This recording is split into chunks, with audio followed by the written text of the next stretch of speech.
カブじいさん。はい、今回はアニメイニシャル D の埼玉での初バトルの舞台となった例のあの峠をカブで走ってみました。イニシャル D じゃなくてカブじいさん。はい、こんにちは、カブじいさんです。今日はですね、ここ最近私の動画で取り上げている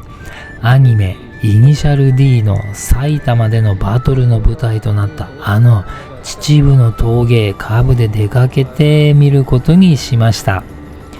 いつもはね、もっと早起きなんですけど、訳があって今日はね、もう6時半を回ってます。ちょっといつもより遅いスタートですね。イニシャル D じゃなくてカブじいさん。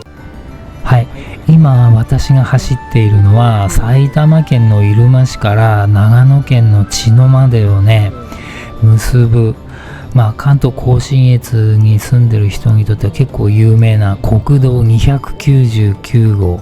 別名ね国道の中の王道とまで言われるねすごい国道なんですよね。この辺はとても道が整備されてて綺麗なんですが、実はとんでもない秘境の山奥を通ったりくねくね峠道を走ったりね、実はすごい国道なんですよね。で、私は今その299号を通ってこれからの目的地、秩父のねある峠へ目指して走っているところです。ここのところ真夏の猛暑が続いているんですが、埼玉昨晩から今朝にかけてですね、埼玉県は断続的に雷雨がありました。で、もともとはねいつものように3時とか4時の早朝に出発してこの峠へ向かう予定だったんですが、雨がね上がるのを待ちまして、今ね6時半出発になってしまいましたね。いつもより相当遅いです。イニシャル D じゃなくてカブじいさん、ご存知の方もいらっしゃるかと思いますが、ほとんどの人はね私のことなんて知ってるわけないんですけど、改めて私カブじいさんがどんなじいさんなのかっていうのをですねちょっとお話しさせていただきますね。今私は還暦を過ぎた64歳のじいさんです。今のところですね雇用延長中のサラリーマンなんです。で、ちょうど35年ほど前にそれまでずっと乗っていたバイクから遠ざかりまして、これは子供ができたりしてね、また経済的にもいろいろ厳しくなって一回バイクから遠ざかりました。で、ずっとそのままバイクに乗らずにいたんですけど、ちょうど今から2年半前くらいですね、還暦過ぎてから改めてクロスカブを手に入れてバイクリターンをしました。で、このおじいさんの生態なんですけど、よくそこら中にいる年寄りにありがちなやたらと早起きの習性、それからまたそもそも混雑した場所や混雑した道、大勢の人だかりがとにかく苦手という性格なもので、特にこの真夏の猛暑の期間はね、まだ暑くなる前、明け方の3時や4時に家を出発してカブで近場のツーリングに行ったりキャンプへ行くっていうのがごくごく日常の普通のじいさんなんです。はい、ここからね旧国道299号線に入りました。このねトンネルができる前はこれが本当の299号線だったんですよね。イニシャル D じゃなくてカブじいさん。はい、ここがですね今日の峠道のスタート地点になりますね。ここは埼玉県は秩父市と飯能市にまたぐエリア、小丸峠という峠道になります。これがアニメイニシャル D に登場したたくさんの峠道の中でもかなり特殊なバトルが繰り広げられたステージになっているんですね。この小丸峠のバトルのどこがそんなに特殊だっったかというとですね、これはアニメイニシャル D をご存知の方であればおそらく皆さんがもうよく知っているご存知なほんとね食いつきどころ満点のステージなんですけれども、そんなことほとんどの方は知らないと思いますので、ここでゆっくりとねこの目の前の小丸峠の走行映像を見ながら解説していきますね。そもそもアニメイニシャル D の設定というのはですね、時代遅れの非力でハイテクでも何でもない小さな、車トヨタの AE86 トレノという車に対して対戦相手の車というのが、最新のパワフルな強力な車が出てくるわけですね。で、いろいろな峠を舞台として競い合うわけですね。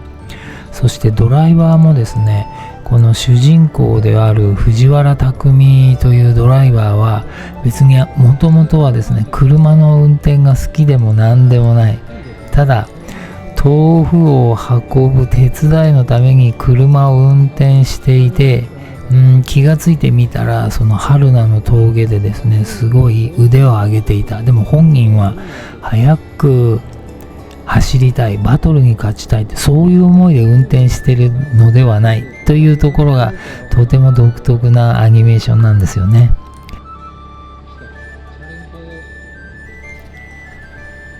はい、ではここでこの小丸峠でのバトルがねどう特殊だったのか、他の峠のバトルとはどう違ってたのかっていうところを何点か話してみます。まず特殊性その1ですね。なんと主人公のこの群馬育ちの藤原匠が乗る、当時でもすでに時代遅れ的な存在とされてたこのトヨタの AE86 トレーノに対してですね、今までの対戦相手っていうのは最新のねパワフルな車ばかりだったんですが、この小丸峠での対戦相手、これは埼玉の、渡るくんって言ったかな、渡るが乗る操る車がなんと匠と同じトヨタの AE86 だったんですね。同じ AE86 でも渡るの車はレビンという、同じシャシなんですけど乗ってるボディの形がちょっとだけデザインが違う、兄弟車みたいなもの、つまり同じ車種対決だったんです。これは歴代のイニシャル D のバトルでも非常に稀有な稀な対戦ですね。で、ただしこの2人が乗っている AE86 に搭載されているエンジンっていうのは、全くの別物になっているという設定でした。藤原匠の AE86 には、自然吸気のレーシング用のすごいカリカリチューンのエンジンが搭載されてました。で、片や対戦相手の渡るの AE86 には、なんとですねエンジンに後付けでシングルステージのターボがついてたという設定になってましたね。同じ車種同士の対決ということでですね、匠も渡るもそのことを意識せざるを得ない、お互い相手に対する興味が尽きない、そんな特殊な対決になりました。小丸峠のバトルの特殊性その2です。主人公の藤原匠は実はこの小丸峠の前の直前のバトル赤城山での対戦で須藤恭一のランエボと対戦中になんとエンジンブローしてしまうんですね。はい。で、エンジンが大車化になってしまったんです。で、その後、匠の親父さんがですね、裏ルートで手に入れたトヨタのレーシングマシン用のカリカリチューンのエンジンをひょんなことで手に入れて、藤原豆腐店の AE86 に乗せ替えたばかりの状態なんです。前のエンジンよりもエンジンパワーがはるかに出ているはずのこのレーシングエンジンに乗せ替えたこの新しい AE86 が乗り味が全く違って前よりも全然遅いと感じます。速く走れない、思った通りに峠を走れない、そのジレンマでイライラのピークに来ていました。でひょんなことで渡ると知り合って、渡るに一緒にそのエンジンを乗せ替えた86に一回乗ってもらうんですね。ここが面白いところですけど、そこで渡るがですね、エンジンの特性、今までと何が違うかということに気がつき、それを匠にズバリと教えるんです。何が足らないか、どうすればいいのか。それを聞いた匠はですね、匠がバイトをしているガソリンスタンドの仲間に話をしてですね、エンジンのパワーをとことん引き出すための施策をこの小丸峠のバトルの直前にやってですね、でこの渡るとの対決に臨むと、渡るあってのこの対決なんですよね。はい、あれこれ喋ってきましたけど、今どんどん旧299号を登ってきてますね。もうすぐですね、この峠道のピーク、小丸峠が近づいてきましたね。この先に、はい、ちょっと今一瞬見えました白い建物なんですけど、これが小丸峠のピークにありますアイコンとも言うべき奥村茶屋さんになりますね。はい、ここです。イニシャル D じゃなくてカブじいさん。カブじいさんチャンネルは還暦を過ぎた私カブじいさんがクロスカブとの出会いで人生が変わったをメインテーマにツーリング、キャンプ、ハイキング、登山、旅行、さまざまな道具、そして人生のお話などなど何でもありのゆるいチャンネルです。よく噛むのがたまに傷ですがどんまいに。チャンネル登録、高評価にコメントもどうぞよろしくお願いします。はい、この奥村茶屋さんがある小丸峠のピークを境に上り下りの複合コースになってるわけですね。右手に赤と白のホンダビートが止まっていて、その奥に階段の斜面がありますね。あそこで匠のライバルたる赤城の高橋兄弟が匠と渡るのバトルをあそこでギャラリーしていたと、見ていた場所になります。アニメでもね、すごいリアルに描かれてましたね。先ほど通った奥村茶屋さんはシャッターが降りてましたけど、これは今まだね早朝で開店前なんです。9時ぐらい過ぎますとね開店します。で奥村茶屋さんにはねジャパン峠プロジェクトのステッカーとかねイニシャル D 関連のグッズとかも売っているね、何気に気の利いたお茶屋さんなんですよ。話が奥村茶屋さんの方にちょっとそれてしまいましたけど、もう一度本題に戻しますね。この小丸峠でのバトルの特殊性その3です。ここまでのイニシャル D における峠のレースっていうのは上り対決、そして下り対決という上りと下りが分かれてるというのが一般的なレースだったんですけど、この小丸峠では先ほどの峠の頂点である奥村茶屋さんの場所をピークとして上りと下りをひとまとめワンセットにした複合コースで上って下る、で次折り返し上って下る変則スタイルの対決になったんですね。上り下りセットのバトルっていうのは藤原匠にとっても初体験になったわけですね。というわけで、この小丸峠でのバトルっていうのは大変得意な状況のものだったわけですね。はい。ということで、前置き長くなりましたが、この目の前の小丸峠の道ですね。旧299号。ご覧の通りですね。前回まで紹介してきた春名の峠道とはかなり違いますよね、様子。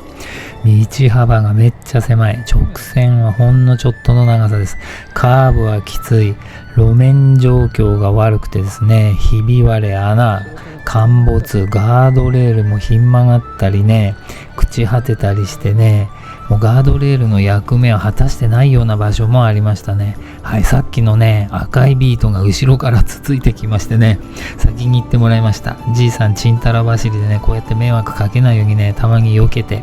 先に行ってもらいますね。もうちょっと間違うとね、谷川に落ちちゃうよみたいな、非常に過酷な国道、それがこの小丸峠の旧299号です。ここが小丸峠のバトルの反対側のゴールスタート地点になりますね。ここのスタート、ゴール地点を分岐にして左へ曲がっていくと、名栗湖有馬ダムの方へ行く道で、右側へ行くとですね、秩父方面へまた降りていくということになりますね。イニシャル D クーじゃなくて株じいさん。はい、それではこのゴール地点を後にですね、旧299号をさらに下ってですね、現在の299号に出まして、この峠道に代わって開通しているトンネルを通って家路に着こうと思いますね。先ほどのゴール地点以降ですね、この旧299号はご覧の通りとってもね、綺麗な道ですね。道幅もそれなりにありましてね、整った道なんですけど、先ほどのアップダウンの旧299号の峠道区間ですね、見ていただいた通りかなりコンディションが悪くてですね、私にはあそこで車がですねスピード出して攻めるような、または競争するなんていうのはちょっと考えられないような本当の国道、ひどい方の国道だなって思いましたね。皆さんどう思いますか？まあですね、これから通る小丸トンネルが開通してからはですね、299号はそのトンネル区間の方が主なルートになって、それとともにね、こちらの旧道の方はね、どんどんとすさんでいったということですね。はい、いよいよですね、この旧299号の区間が終わりましてね、今の現行の299号の区間、はい、ここですね、合流しました。イニシャル D じゃなくて株じいさん。はい、旧299号から現行の299号に入りまして、今まさに、小丸トンネルに入ったところですね。この小丸トンネルがね、いろいろと都市伝説みたいなのがあります。要はね、心霊スポットなんですね。小丸峠で亡くなった方の霊が出るとかね、この小丸トンネル、夜はね、通らない方がいいと思います。バックミラー見るななんて言われてますからね。ミラー見たら白い服着た長い髪の毛の女の人が立ってたとかね、もうその話は尽きない。それが小丸トンネルなんですよ。ほんと嫌ですね。もうそういうのは考えないことにしましょう。旧299号の小丸峠を通ってですね、現行の小丸トンネルをくぐって、今299号をまた都心方面に向かって帰路に着いたところですね。もうね、この時間になると結構車やバイクね、通ってますね。私はね、早いうちに出たんで、これからもう家路に着いてね、暑くなる頃には家でね、ちょっとゆっくりビールでも飲もうかななんて、そんな風に思ってるところです。ではまた次回お会いしましょう。かぶじいさんでした。